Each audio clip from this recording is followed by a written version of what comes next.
Assalamualaikum semuanya. Semoga kalian semua dalam keadaan sehat dan dilancarkan rezekinya. Amin ya robbal alamin. Sebuah pelajaran atau ilmu tidak menutup kemungkinan bisa kita peroleh dari siapa saja dan di mana saja. Seperti halnya yang dialami oleh Khalifah Harun al-Rasyid, di mana ia mendapatkan pelajaran penting ketika ia sedang melaksanakan ibadah haji. Karena beliau adalah seorang raja, tentunya mendapat pengawalan ketat dan pelayanan yang eksklusif. Saat baginda raja melakukan ibadah haji, orang lain dilarang membaur bersamanya agar ibadahnya tidak terganggu. Akan tetapi, baginda raja sempat dibuat gemas oleh seorang pemuda kampung yang secara tiba-tiba selalu menyalipnya. Pemuda berpenampilan sederhana dan lebih mirip budak selalu mendahului baginda raja, padahal sebelumnya sudah dicegah oleh pengawalnya. Pengawal itu mengatakan kepada si pemuda agar jangan masuk ke Ka'bah dan tawaf sebelum baginda raja selesai melaksanakannya. Tak terima dirinya dihalangi, si pemuda menimpali larangan tersebut dengan menukil penggalan surat Al-Quran. Sungguh, orang-orang kafir dan yang menghalangi manusia dari jalan Allah dan dari Masjidil Haram yang telah kami jadikan terbuka untuk semua manusia, baik yang bermukim di sana maupun yang datang dari luar. Dan siapa saja yang bermaksud melakukan kejahatan secara zalim di dalamnya, niscaya akan kami rasakan kepadanya siksa yang pedih. Quran Surat Al-Hajj ayat 25. Rupanya percakapan si pemuda dengan para pengawal terdengar oleh baginda raja. Baginda lalu menyuruh pengawalnya untuk membiarkan si pemuda melakukan ibadah haji bersamanya. Kemudian baginda raja menuju ke Hajar Aswad untuk menciumnya. Namun tiba-tiba si pemuda mendahuluinya. Dan ketika baginda raja hendak menuju Hijr Ismail untuk sholat, si pemuda juga mendahuluinya lagi. Semua ibadah yang dilakukan baginda raja selalu didahului oleh pemuda tersebut. Setelah baginda raja selesai melakukan sholat, ia penasaran siapa sebenarnya pemuda itu.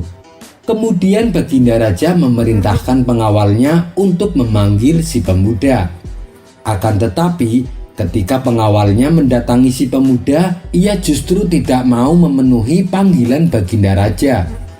"Aku tidak mau ke sana. Siapa yang membutuhkan suatu keperluan, harusnya ia yang datang menghadap ke sini," kata si pemuda. Para pengawal lalu memberitahu kepada baginda atas penolakan si pemuda. Terpaksa, baginda raja mengalah, ia pun mendatanginya. Setelah memberi salam, baginda raja berkata kepada si pemuda, "Wahai anak muda, duduklah di sini atas perintahku." Si pemuda membalas, "Tempat ini bukan tempatku, bukan pula tempatmu. Begitu pula dengan tanah haram ini. Kita semua adalah sama. Terserah kamu, jika mau duduk, duduklah. Jika tidak, pulanglah sana." Baginda raja sempat kaget dengan perkataan si pemuda. "Baiklah, begini, saya hendak menanyakan perihal kefarduan kepadamu. Jika kamu bisa menjawab, maka kamu adalah orang yang hebat. Namun jika tidak, kamu adalah orang yang lemah akan pengetahuan," ucap baginda raja. "Pertanyaannya seputar pengetahuan atau sekedar menguji?" tanya si pemuda. "Tidak, ini pertanyaan yang mudah seputar pengetahuan," jawab baginda raja. "Oh, baik, kemarilah, duduklah sebagaimana duduknya orang yang meminta jawaban atas pertanyaannya," timbal si pemuda. Kemudian baginda raja duduk bersilah di hadapan si pemuda. "Katakan, apa pertanyaanmu?" ujar si pemuda. "Tolong beritahu aku tentang perkara yang telah Allah fardukan kepadamu," tanya baginda raja. "Engkau bertanya kepadaku tentang kefarduan yang mana? Fardu yang 1 atau yang 5 atau yang 17 atau yang 34 atau yang 94 atau yang 1 seumur hidup?" atau yang 1 dari 12, atau yang 1 dari 40, atau yang 1/5 dari 200, kata si pemuda balik bertanya. Mendengar hal itu, Baginda Raja pun tertawa sampai ia terlentang di atas tengkuknya karena meremehkan si pemuda. Aku kan hanya bertanya tentang kewajibanmu, malah kau jawab dengan bilangan hitungan-hitungan, ujar Baginda Raja. Hai Harun, jika agama tanpa hitungan, maka Allah tidak akan memberlakukan hisab di hari kiamat. Tidakkah kau tahu surat Al-Anbiya ayat 47? Dan kami akan memasang timbangan yang tepat pada hari kiamat, maka tidak seorang pun dirugikan walaupun sedikit. Sekalipun hanya seberat biji sawi, pasti kami akan mendatangkannya, dan cukuplah kami yang membuat perhitungan, ucap si pemuda menukil surat Al-Quran. Spontan, Baginda Raja menjadi emosi mendengar si pemuda memanggilnya tanpa gelar raja. Hai pemuda kampung, kalau kau bisa menjelaskan ucapan yang aku katakan, maka kau selamat. Tapi kalau tidak, aku akan memerintahkan pengawalku untuk menebas lehermu di antara Bukit Safa dan Marwah. Di saat emosi Baginda Raja mulai tidak terkendali, lalu salah seorang sahabat Baginda Raja berkata, Wahai Amirul Mukminin, maafkanlah ia. Ini adalah tempat yang mulia. Semoga saja Allah memberikan petunjuk kepada dia. Pemuda itu pun tertawa terpingkal-pingkal, sehingga ia terlentang di atas tengkuknya karena mendengar perkataan Baginda Raja dan sahabatnya. Kenapa kamu tertawa? Tanya Baginda Raja. Aneh kalian berdua ini, aku tidak tahu di antara kalian mana yang lebih bodoh. Yang satu ingin menunda ajal yang sudah datang, dan yang satunya lagi ingin mempercepat ajal yang belum datang, jawab si pemuda. Baginda Raja hanya bisa terdiam dan mencoba menahan emosinya. Si pemuda pun lalu mulai menjawab pertanyaan yang diajukan Baginda Raja. Adapun pertanyaanmu tentang perkara yang Allah wajibkan kepadaku, telah Allah wajibkan banyak kewajiban kepadaku. Dan mengenai perkataanku kepadamu tentang satu kewajiban, itu adalah agama Islam. Dan tentang angka 5, itu adalah sholat fardu. Tentang angka 17, itu adalah jumlah rakaat sholat fardu. Tentang angka 34, itu adalah jumlah sujud dalam sholat fardu. Tentang angka 94, itu adalah jumlah takbir. Adapun perkataanku tentang satu dalam seumur hidup, itu adalah hujah Islam. Dan tentang 1 dari 12, itu adalah bulan Ramadan yang wajib puasa dari 12 bulan. Dan tentang 1 dari 40, itu adalah zakat emas dinar dari 40 dinar. Dan tentang 5 dari 200, itu adalah 5 dirham zakat dari 200 dirham, kata si pemuda menjelaskan. Pertanyaanmu sudah kujawab. Sekarang aku akan memberi pertanyaan kepadamu. Maka jawablah pertanyaanku, sambung si pemuda. Katakanlah, apa pertanyaanmu? Balas Baginda Raja. Ada seorang laki-laki melihat perempuan pada waktu subuh. Haram perempuan itu bagi laki-laki tersebut. Tapi ketika waktu duhur menjadi halal baginya. Ketika waktu asar haram lagi baginya. Ketika masuk waktu maghrib halal kembali baginya. Ketika masuk waktu isya haram lagi baginya. Dan ketika masuk waktu subuh halal kembali. Dan ketika masuk waktu duhur haram lagi. Dan ketika masuk waktu asar halal kembali. Ketika masuk waktu maghrib haram kembali. Dan ketika masuk waktu isya maka halal kembali. Bagaimana ini bisa terjadi? Tanya si pemuda. Demi Allah, engkau telah menjebakku dengan pertanyaan-pertanyaan yang sulit. Dan tidak ada yang bisa menjawab selain kamu, balas Baginda Raja. Engkau kan adalah Amirul Mukminin, Raja Baghdad yang sangat terhormat. Tidak pantas rasanya untuk menyerah begitu saja. Bagaimana mungkin kau tidak bisa jawab pertanyaan yang diajukan oleh pemuda kampung sepertiku, ujar si pemuda. Aku tidak mampu menjawabnya. Saya akui derajat keilmuanmu tinggi, beritahu aku apa jawabannya, pinta Baginda Raja. Baiklah, tapi dengan syarat kamu harus mengaku kalah, menyayangi orang fakir dan jangan menghinakannya, kata si pemuda. Baik, saya setuju. Itu adalah perbuatan yang saya sukai dan perbuatan yang sangat mulia, balas Baginda Raja. Begini jawabannya, laki-laki itu melihat wanita sebagai budak waktu subuh, maka haram baginya. Ketika masuk waktu duhur, ia membeli perempuan itu, maka halal baginya. Ketika waktu asar, ia memerdekakannya, maka haram lagi baginya. Ketika waktu maghrib, ia menikahinya, maka halal lagi baginya. Ketika waktu isya, ia menceraikan istrinya, maka haram lagi baginya. Ketika waktu subuh, ia rujuk dengan istrinya tersebut, maka halal lagi baginya. Ketika waktu duhur, ia mentalak zihar istrinya, maka haram baginya. Ketika waktu asar, ia bayar kifarat dihar, maka istrinya kembali halal. Ketika waktu maghrib, laki-laki tersebut murtad, maka haram lagi istrinya. Ketika waktu isya, laki-laki itu bertaubat dan kembali memeluk agama Islam, maka halal lagi istrinya, tutur si pemuda menjelaskan. Baginda Raja pun merasa senang mendapatkan jawaban tersebut dan memerintahkan kepada pengawalnya untuk memberikan 1000 dirham kepada si pemuda. Akan tetapi, ketika pengawal hendak memberikan uang tersebut, si pemuda menolaknya. Aku tidak memerlukan uang itu, kembalikanlah kepada pemiliknya, kata si pemuda. Mendapat penolakan tersebut, Baginda Raja menawari si pemuda dengan hadiah yang lain. Bagaimana kalau aku mencukupi kebutuhanmu seumur hidup? Kata Baginda Raja menawarkan. Apa pemberianmu yang mencukupiku? Tanya si pemuda. Jika kamu punya hutang, maka aku akan membayarnya, jawab Baginda Raja. Tidak, aku tidak mau, tegas si pemuda. Ia pun pergi berlalu meninggalkan Baginda Raja. Setelah peristiwa itu, Baginda Raja memerintahkan para pejabat istana untuk mencari tahu siapa sebenarnya pemuda tersebut. Baginda juga minta bantuan para sahabatnya, termasuk para penguasa negeri lain, untuk membantu dirinya.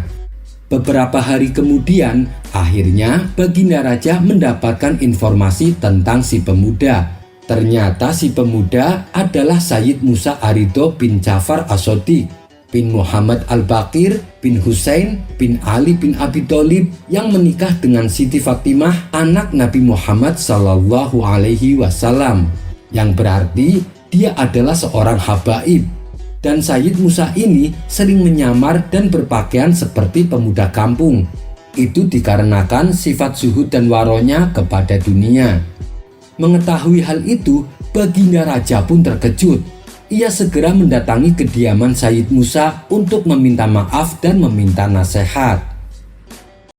Kisah selanjutnya bercerita tentang kecerdikan Abu Nawas mengerjai seorang pencuri seakan tidak ada habisnya. Dan pada pertemuan kali ini, Abu Nawas kembali mengerjai seorang pencuri saat hendak mencuri di rumahnya. Pada suatu malam, saat Abu Nawas sedang tidur pulas, ia dikagetkan oleh suara berisik dari ruang tengah rumahnya. Kemudian Abu Nawas turun dari tempat tidur dan beringsut menuju pintu kamar untuk mengintip. Melalui lubang kunci, dilihatnya ada seorang pencuri sedang memasukkan barang-barang miliknya ke dalam karung besar. Hampir semua barang di ruang tengah diambilnya tanpa tersisa sedikit pun.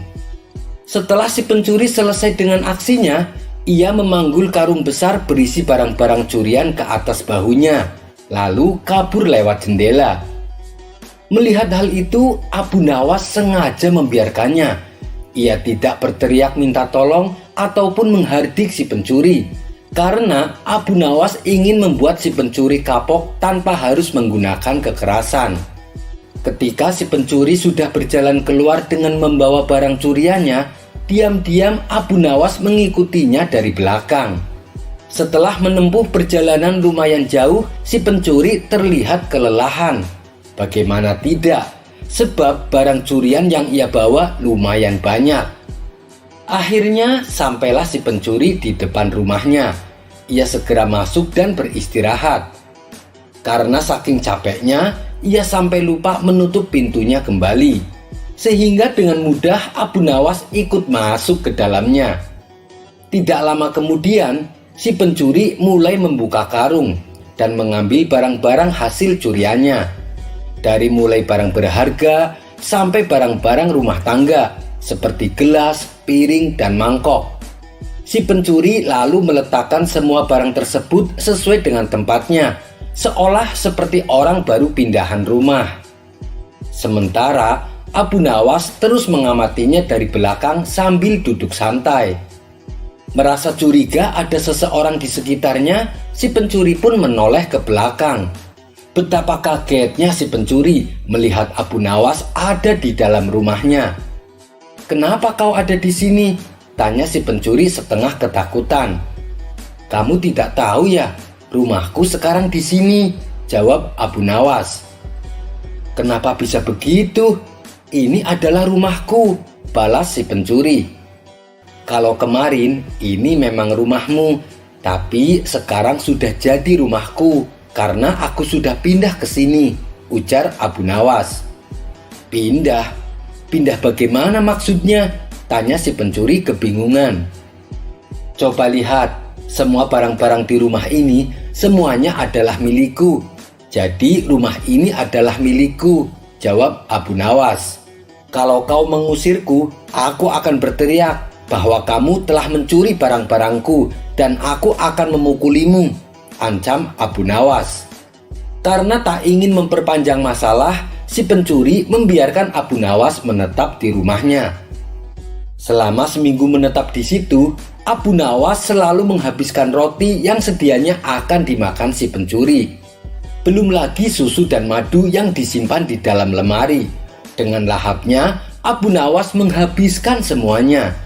Selama itu pula, setiap hari si pencuri terpaksa tidur dengan menahan rasa lapar. "Kalau begini, bukan aku yang merampok, tapi dia yang merampok semua makananku," pikir si pencuri merasa kesal. Esok harinya, si pencuri menghampiri Abu Nawas. "Tuan, bagaimana caranya supaya Tuan kembali ke rumah Tuan?" tanya si pencuri. "Sudah dibilangin, aku sudah pindah di sini. Sekarang ini adalah rumahku. Buktinya barang-barangku ada di sini semua," jawab Abu Nawas. "Jadi kalau saya kembalikan semua barang-barang ini ke rumah Tuan, Tuan juga akan kembali?" tanya si pencuri. "Tentu saja, kalau di sini sudah tidak ada barang-barangku, jadi ini bukan rumahku lagi," balas Abu Nawas. Akhirnya dengan susah payah, si pencuri mengembalikan semua barang-barang Abu Nawas ke rumahnya. Dan sejak saat itu, Abu Nawas tidak lagi berada di rumah si pencuri. Si pencuri kini menjadi jera dan tak ingin lagi berurusan dengan Abu Nawas. Kisah selanjutnya diceritakan, Baginda Raja mengangkat gubernur baru untuk ditugaskan di kota tempat tinggal Abu Nawas. Usut punya usut, gubernur baru ini terkenal kejam dan sadis. Suatu hari, sang gubernur mendengar kabar tentang sosok terkenal yang bernama Abu Nawas. Ia pun lalu bertanya kepada para pengawalnya, "Apa benar setiap kali Abu Nawas akan dihukum, dia selalu bisa lolos?" Pengawalnya pun menjawab bahwa Abu Nawas adalah orang yang sangat cerdik. Bahkan Baginda Raja sendiri dengan mudah terkecoh oleh kecerdikan Abu Nawas. Mendengar hal itu, naluri sang gubernur tertantang untuk menguji orang terpandai di kota Baghdad tersebut. Singkat cerita, berkat siasat licik sang gubernur, Abu Nawas berhasil masuk perangkapnya. Walhasil, Abu Nawas dijatuhi hukuman karena dianggap melakukan kesalahan yang sama sekali tidak ia sadari.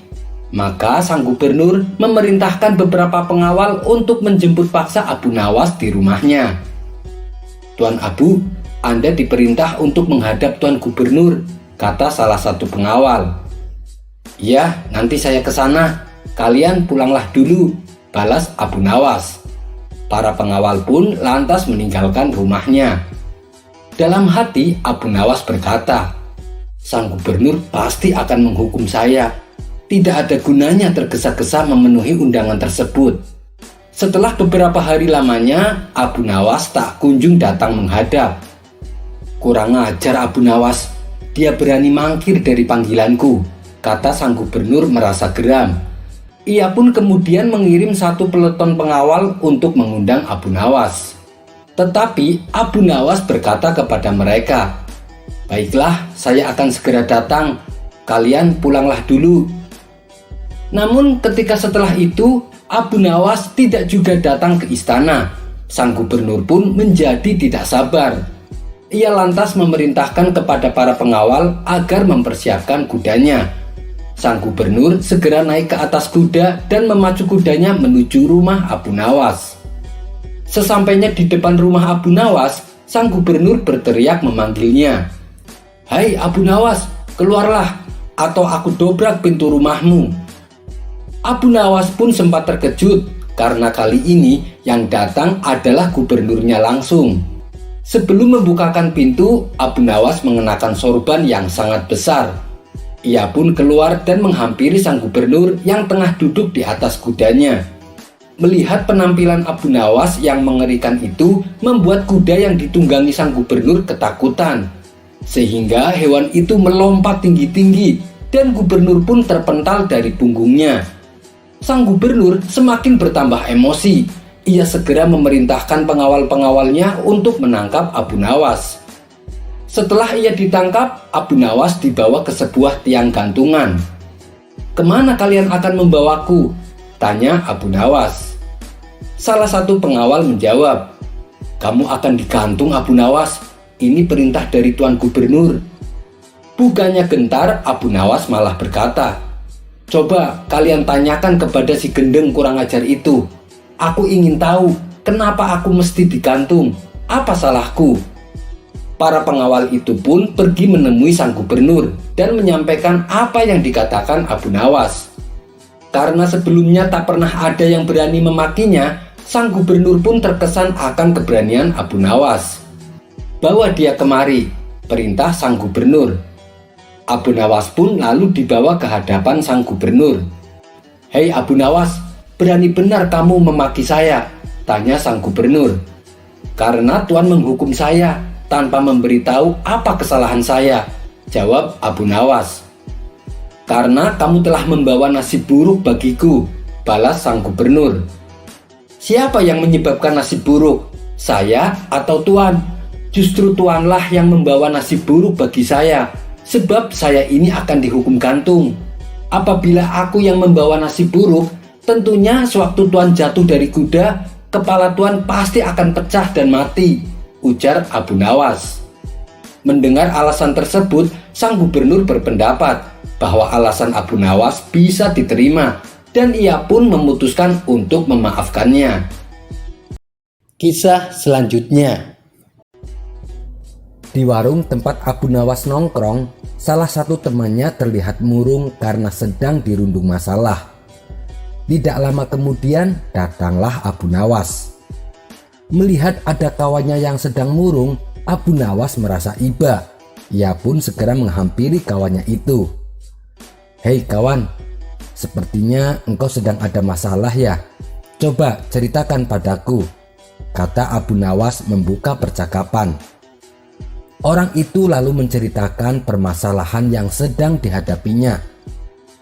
Sebagai seorang sahabat, Abu Nawas lalu mencoba menghibur kawannya. Ia menceritakan kisah lucu tentang seorang anak petani.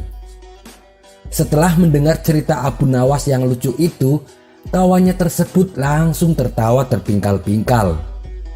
"Terima kasih Abu Nawas, kau telah menghiburku sehingga beban pikiranku menjadi plong," kata kawannya kepada Abu Nawas. Hari berikutnya, saat Abu Nawas datang ke warung, ia kembali mendapati kawannya yang kemarin sedang termenung seorang diri. "Hei kawan, kamu kenapa lagi?" Tanya Abu Nawas sambil menghampirinya. Aku sedang dilanda masalah, Abu Nawas, jawab kawannya sedih. Masalah apa lagi yang sedang menimpamu? Tanya Abu Nawas kembali. Kawannya itu kembali mengeluh kepada Abu Nawas akan masalah yang sedang dialaminya. Ternyata masalahnya sama seperti yang kemarin. Namun meski demikian, Abu Nawas tetap mencoba menghibur kawannya.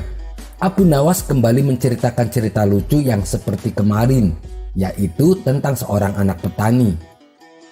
Kawannya itu masih sempat tertawa dengan kisah lucu yang Abu Nawas ceritakan. Dan hari selanjutnya, Abu Nawas kembali mendapati kawannya sedang melamun sendirian di warung. Saat ditanya Abu Nawas apa masalahnya, ternyata masalah yang dihadapi sama seperti kemarin. Abu Nawas pun kembali menghiburnya dengan cerita lucu yang sama. Tapi kali ini kawannya hanya diam saja. Loh, kenapa kamu tidak tertawa? Tanya Abu Nawas. Kawannya itu menjawab, sebab cerita lucu yang kamu bawakan sama seperti yang kemarin. Kalau diulang-ulang terus, ya lucunya sudah tidak terasa, Abu Nawas. Mendengar jawaban tersebut, Abu Nawas hanya tersenyum. Ia pun lalu berkata kepada kawannya, jika kamu tak bisa tertawa berulang-ulang dengan cerita lucu yang sama, lantas mengapa kamu selalu mengeluh berulang-ulang dengan masalah yang sama? Padahal jika kamu mensyukuri apa yang ada, niscaya kamu tidak akan selalu mengeluh dengan masalah yang sama. Mendengar nasihat Abu Nawas itu, kawannya pun tersadar. Yang harus ia lakukan bukannya mengeluh, akan tetapi harus memperbanyak rasa syukur. Cerita selanjutnya. Abbas bin Nasih adalah seorang penyair sastrawan ternama dari negara Andalusia. Meski begitu, ia masih merasa belum pantas disebut sebagai sastrawan ternama. Pada suatu hari, Abbas menemui para pedagang yang datang dari Timur Tengah, tepatnya dari kota Baghdad. Iseng-iseng Abbas bertanya kepada mereka, adakah seorang penyair ternama dari negeri Anda? Ditanya seperti itu, mereka pun menjawab, iya ada, namanya Abu Nawas. Mendengar nama Abu Nawas, Abbas pun menjadi penasaran. Ia mencoba mencari tahu siapa itu Abu Nawas dan bagaimana karya-karya puisi yang dibuatnya. Setelah berhasil mendapatkan beberapa puisi karya Abu Nawas, Abbas terkagum-kagum dan sangat tertarik dengan karyanya. Akhirnya ia memutuskan pergi ke Baghdad untuk menemui Abu Nawas. Sesampainya di kota Baghdad, Abbas mencari rumah Abu Nawas dengan bertanya kepada warga sekitar. Ternyata Abu Nawas tinggal di rumah sederhana. Di situ tampaklah beberapa orang yang sedang berkumpul di rumahnya. Abbas selalu mendatangi mereka dan bertanya, permisi tuan, benarkah ini rumah tuan Abu Nawas? Saya ingin bertemu dengannya, tanya Abbas. Oh iya benar, silahkan masuk ke dalam, jawab mereka. Kemudian Abbas masuk ke ruang tamu dan mengambil tempat duduk paling pojok. Setelah menunggu sejenak, Abu Nawas pun keluar menemui Abbas. Siapa kamu? Sepertinya datang dari jauh, tanya Abu Nawas. Pertanyaan tersebut sedikit mengagetkan Abbas, yang kemudian menjawabnya dengan merendah. Saya hanya seorang peminat sastra tuan. Dialog pun berlanjut antara Abu Nawas dan Abbas. Selamat datang di kota Baghdad, ujar Abu Nawas. Mendengar hal tersebut, Abbas mengucapkan terima kasih atas penerimaan Abu Nawas. Oh iya, Anda datang dari mana? Tanya Abu Nawas. Saya datang dari Andalusia tuan, jawab Abbas. Mendengar jawaban tersebut, pembicaraannya pun menjadi semakin seru. Sebagai peminat sastra, tentu engkau hafal sedikit tentang puisi Al-Mahsi, tanya Abu Nawas. Iya tuan, saya hafal, jawab Abbas. Kalau begitu, coba bacalah karyanya, aku ingin mendengar darimu, pinta Abu Nawas.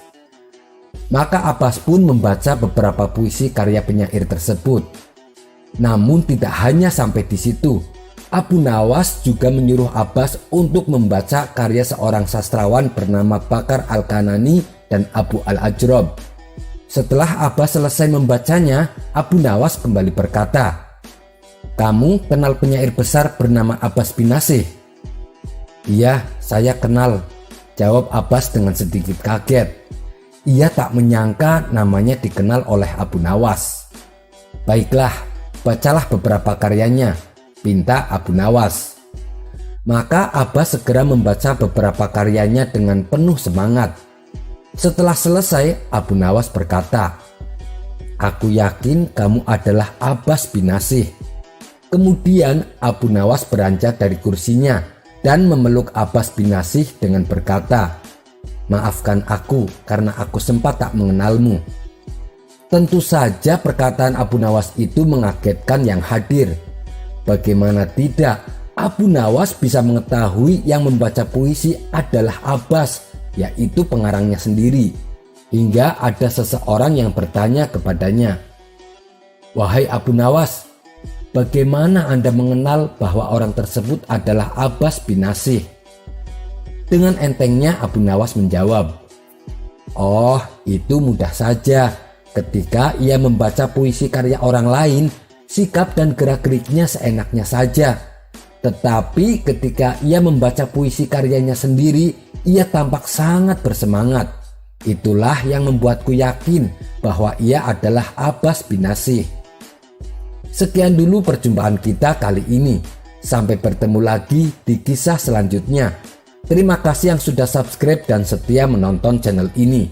Wassalamualaikum warahmatullahi wabarakatuh.